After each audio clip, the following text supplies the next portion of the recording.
7 দিনের মধ্যে যুক্তরাষ্ট্র ছাড়ার নির্দেশ আতঙ্কে ইউক্রেনীয়রা।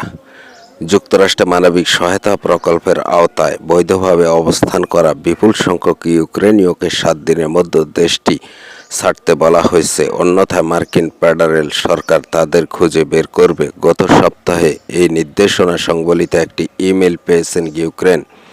যুদ্ধ শুরুর পর থেকে যুক্তরাষ্ট্র বৈধভাবে আশ্রয় নেওয়া থেকে ইউক্রেনীয় বার্তা সংস্থা রয়টার্সের প্রতিবেদনে বলা হয়েছে, এ সপ্তাহে বৈধভাবে অবস্থানরত ইউক্রেনীয়রা একটি ইমেল পান যাতে বলা হয় তাদের স্ট্যাটাস বাতিল করা হয়েছে এবং 7 দিনের মধ্যে দেশটি ছাড়তে বলা হয়েছে, অন্যথায় ফেডারেল সরকার তাদের খুঁজে বের করবে। শুক্রবার মার্কিন হোমল্যান্ড সিকিউরিটি দপ্তরের একজন মুখপাত্র বলেন, ইমেইলটি ভুল করে পাঠানো হয়েছিল এবং 2022 সালে রাশিয়া আক্রমণের পর চালু হওয়া ইউক্রেনিয়ান প্যারোল প্রোগ্রাম বাতিল করা